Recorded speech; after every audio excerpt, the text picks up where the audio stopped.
Hey, Dr. Johnson here with this weekly's Core Essentials and House Call. A question I got that was very intriguing to me was, hey doc, I'm eating well, I'm exercising, and for some reason I can't lose weight, or I've lost weight and now my weight loss has plateaued. Well, we're going to talk about that. Why does our weight plateau? Well, in lay terms, we use the term plateau. I like to use the term adaptation. And what I mean by that is your body has adapted to whatever you're doing. So then we have to kind of think about that for a minute. If it's adapted, then what can we do to trick the body to get back into a better metabolism and to enhance our ability to lose weight? Well, there's several factors that can interfere with our metabolism, but also can create adaptation in the body. And it would take a lot to cover all those, so we're going to break this up into a two-part series. So today we're going to call this part one on how can I get past a weight loss plateau, or how can I get my body to get beyond how it's adapted to what I'm doing. First of all, we got to make sure, right? And then the first thing is that we're eating as much real food as possible. You hear me say this over and over again, but it is crucial. As we talked about before, let food be your medicine.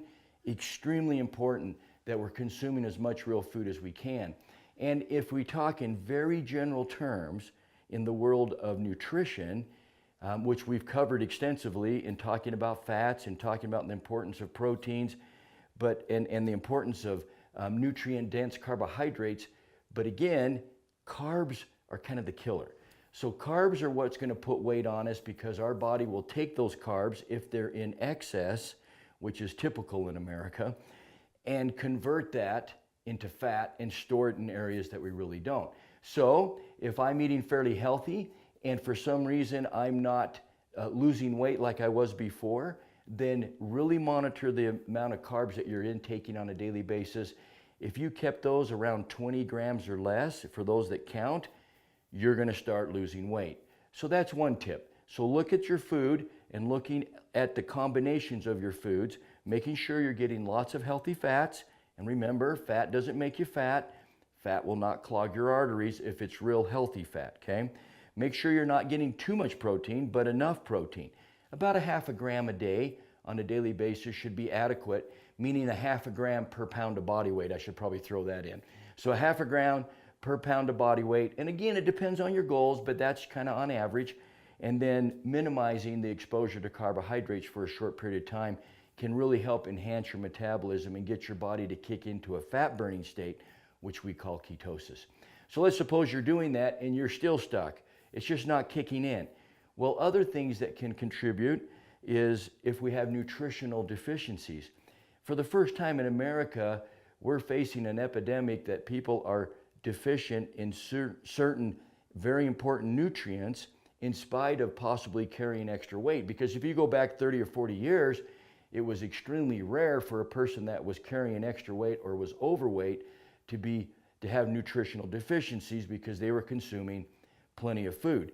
But unfortunately nowadays we get exposed to a lot of so-called empty calories, which is high caloric, low nutrient foods that are typically processed. And unfortunately then we can experience nutritional deficiencies. So oftentimes we can be deficient in vitamin B's, as in boy. We can be deficient in vitamin D. Both of those are crucial to enhance your metabolism.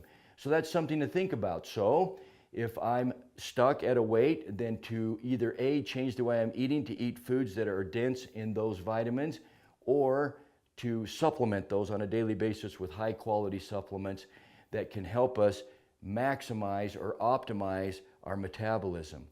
Another player that can interfere with your ability to lose weight is the way we're exercising.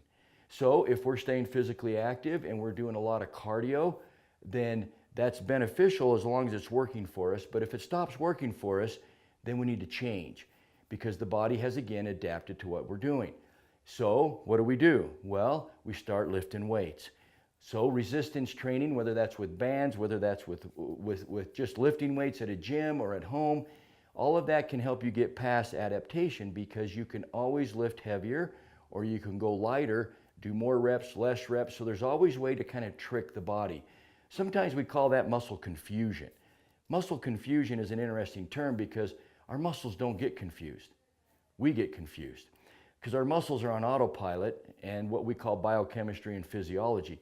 But still, the concept is a good one, meaning that you want to trick the system into doing something different so that you will utilize your fat and burn more calories and burn your fat so that you can, again, get on that weight loss wagon, right? So weightlifting, very important. And when it comes to cardio, and I believe we've been educated on this on our Friday Fit Fix by Nicole Johnson, who, yes, just happens to be my lovely wife, in the sense of interval training.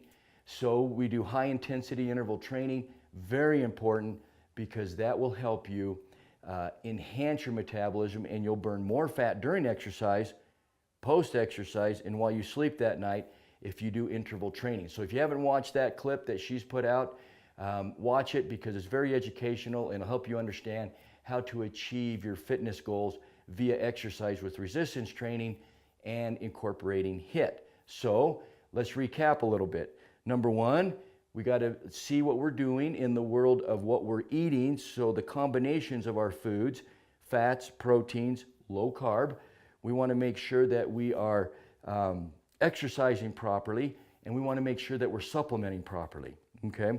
The last one is staying hydrated because sometimes our bodies will confuse, or we will confuse, hunger with thirst.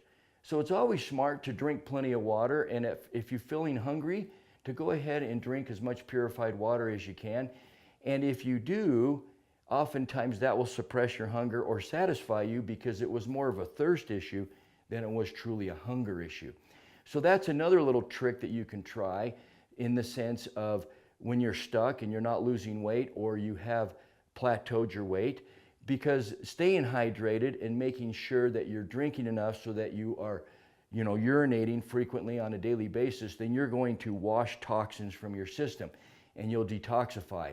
That's another reason we oftentimes plateau. So the four that we talked about today: food combinations, exercise, supplementation, and then staying hydrated. In part two, we're going to talk about another 3 or 4 ways that we can incorporate into our daily lives so that we can get past weight loss plateaus. But until then, I'm looking forward to seeing you at Summit here in October. It'll be a lot of fun. It'll be very educational. And we've got a lot of products and other ideas that we can give to you to enhance your health on a daily basis. We'll see you then.